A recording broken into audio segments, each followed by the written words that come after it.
네, 정보통신 기사 기출문제 보겠습니다. 좀 더 많은 자료를 원하시는 분은 그냥 카페에 오시면 체계적으로 자료가 정리되어 있습니다. 네, 안녕하세요. 이번 시간에 정보통신공학의 14장 정보통신 기술에 대해 보겠습니다. 정보통신 기술은 최신 기술이 계속 증가하고 있고 종종 이런 기술 동향을 묻는 경우가 있습니다. 그래서 특히 약어를 풀어 쓰거나 반대로 묻는 용어에 대한 기술적 개념을 풀어 써야 하는데요. 여러분들이 만약에 일부만 알더라도 최대한 내용을 많이 적어서 최대한 점수를 많이 확보할 수 있는 연습을 하셔야 됩니다.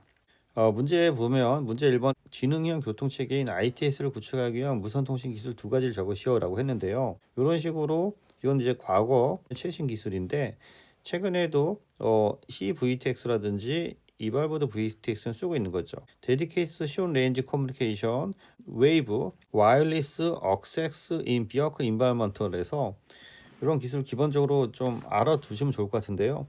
이런 것들은 계속 안 나오고 트렌드에 맞춰서 나오는 부분이 되겠습니다. DSRC는 데디케이트 숏 레인지 커뮤니케이션에서 5.기가의 주파수를 활용해서 작동하는 그 통신 기술로서 수십 미터에 있는 그 자동차와 통신하는 것으로서 도로변의 노변 장치를 우리가 RSE라고 해서 로드 사이드 이코피먼트라고 하고요. 차량 안에 있는 거를 OBU에서 온보드 이코피먼트로 하는데 이 사이에서 양방향 고속통신을 제공하는 기술이 되겠습니다. 웨이브는 DSRC 이후에 그 개선된 기술로서 노병 차량 간의 통신을 위해 공공의 안전 및 개인의 통신을 지원하는 중단거리 통신 기술이 되는 거고요. CVTX는 셀룰라 V2X로서 V2X는 비어클 투 에브리띵이 되겠습니다. 그래서 셀룰라 기반의 통신하는 거고 이 VTX는 인핸스드 V2X라고 해서 스마트카의 자율주행을 실현하기 위한 어떤 그 기술이 되겠습니다. 그래서 이 자동차를 기준으로 해서 보행자, 자동차 간의 또는 외부 통신 간의 이렇게 다양한 기술이 증가하고 있습니다. 예, 문제 2번 블루투스란 무엇인지 간단히 서술하시오. 예, 블루투스 ISM. 요 ISM도 시험에 나올 수 있어요. ISM 밴드는 인더스트리얼 사이언픽 앤드 메디칼이라고 해서 산업용 또는 과학용 또는 의료용으로 해서 주파수를 이제 무료로 쓰게 해주는 건데요. 그걸 우리가 2.4GHz 대역을 사용하는 부분이 되겠습니다. 이를 통해서 근거리 약 10m 이내에서 데이터나 음성 등을 주고받을 수 있는 WPAN 기술로서 WPAN은 80.15.2라고 하고요. 저전력을 사용해서 장거리 통신을 가능한 기술이 되겠습니다. 우리가 저 이어폰 같은 거 많이 쓰고 있죠. 블루투스 이어폰인가 이거를 또 BLE라고 하죠. 예, 3번 아래 내용은 무엇에 대한 설명인가? 그래서 주파수는 2.4기가고 주파수 호핑 방식을 사용한다. 피코넷이라든지 스캐터넷으로 구성되는데 이런 것들은 이제 블루투스가 되겠습니다. 피코넷은 여러 개의 장치가 블루투스나 기타 블루투스가 여기 있으면 안 될 것 같은데요. 장치가 여기는 가로쳐져서 땡땡땡 등 땡땡땡 등 기타 비슷한 기술을 이용해서 하나의 망을 구성하는 것으로 8개의 지국으로 구성할 수 있다. 8개의 지국 중 하나는 프라이머리 마스터가 되고 나머지는 세컨더리 슬레이브라고 해서 1대7까지 연결이 가능하다. 스캐터넷, 피코넷의 집합으로 피코넷의 세컨더리 중 하나가 다른 피코넷의 프라이머리가 될 수 있고 거리는 10에서 100m 이내이다요. 밑에 간단히 설명했는데요. 이렇게 피코넷 중심부로 해서 이렇게 뭉치는 거고요. 요 피코넷이 연결된 것들이 스캐터넷이 되는 거죠. 그래서 피코넷 안에 하나의 마스터가 있고 요 마스터들 간에 또 다시 스캐터넷을 구성해서 쓸 수 있는 부분이 되겠습니다.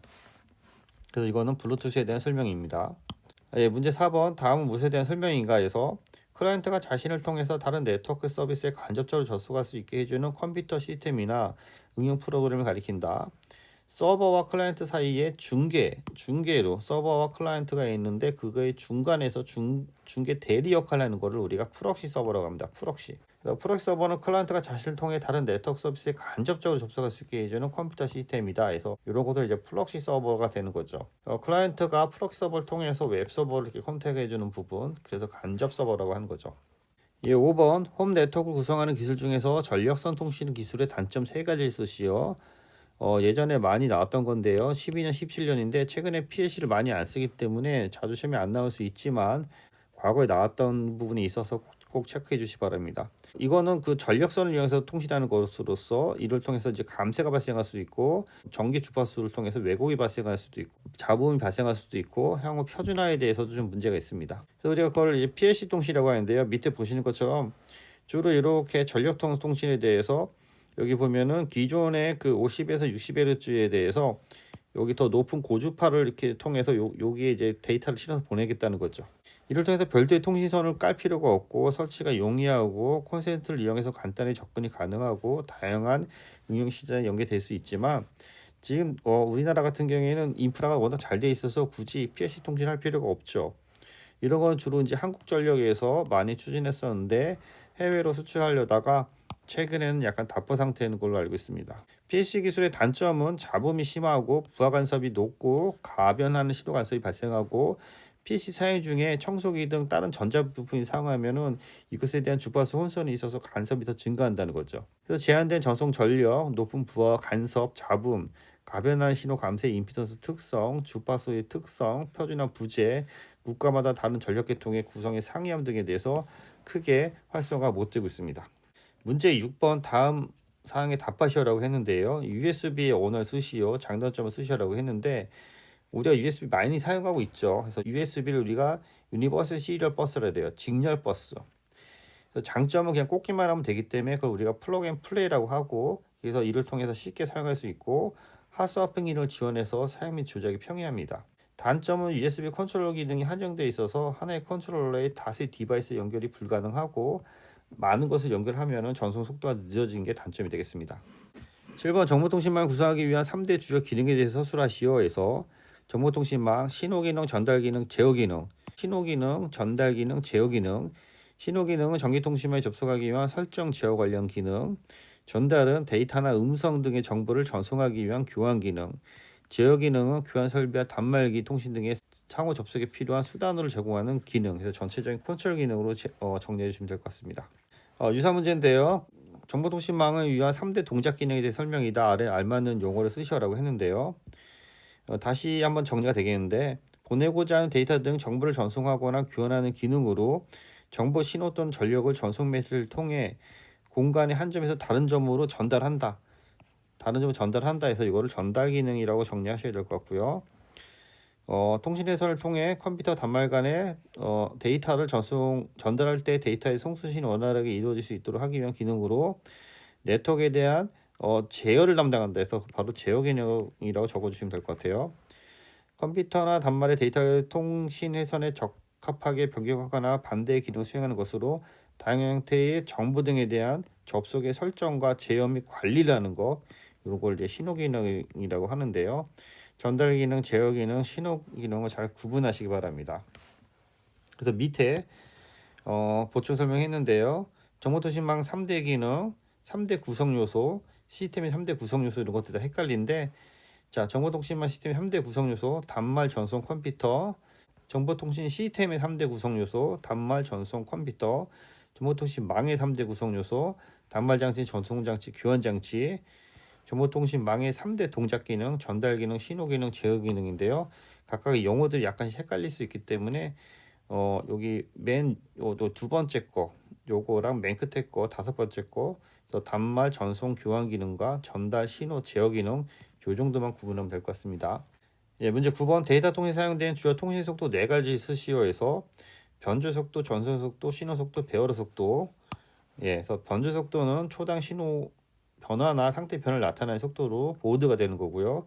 이거는 이제 BPS랑 우리가 보드랑 변경되는 거 그거 좀 참조하시고요. 전송 속도는 데이터의 회선을 통해 보내는 문자나 블럭의 수를 나타내는 거고, 신호 속도는 초당 전송되는 비트 수, 배열의 속도는 데이터 신호의 동기 신호로 상태 신호 등에 대한 속도가 되겠습니다. 19년도에 한번 나왔던 문제네요. 네, 10번 유선기업 네트워크의 전송 기술 종류 3가지 쓰시오에서 유선이잖아요. 그래서 유선이도 적으면 될 거고 밑에 이제 무선인데 여기 합쳐서 유무선 합쳐서 나올 수 있습니다. 유선은 뭐 여기 홈 P&A, PAC, 이더넷, IEEE 1394 등이 있고요. 무선은 UWB, 와이파이, Z웨이브, IoT 등이 있는데 이걸 합쳐서 나온 거네요. 그래서 그 23년도 4에 나왔는데 홈 네트워크 구성한 네트워크 기술을 쓰셔라고 하면은 유무선 섞어서 써도 되고요. 이렇게 유무선을 구분해서 써주면 더 좋게 점수를 받을 수 있을 것 같습니다. 문제 13번 정보통신망에서 통신망 네트워크의 백업에 대해서 아래 질문에 답하시오. 해서 요거 앞에서 챕터에도 했었는데요. 네트워크 백업 구성 시 주요 고려사항에서 서버 백업이 아니고 네트워크이기 때문에 네트워크 측면에서 접근해야 됩니다. 그래서 네트워크에 장애가 대비하기 위해서 이걸 이중화하는 것으로서 통신 국사를 이중화할 수도 있고요. 또는 통신사를 이중화할 수도 있다. 측면에 정리하시고 이를 통해 통신망의 경로, 이중화 여부, 장비로 이중화할지, 카드를 이중화할지, 포트를 이중화할지 또는 백업 전환 시의 절차 시간 등을 고려해야 된다 등으로 정리하시면 될 것 같습니다.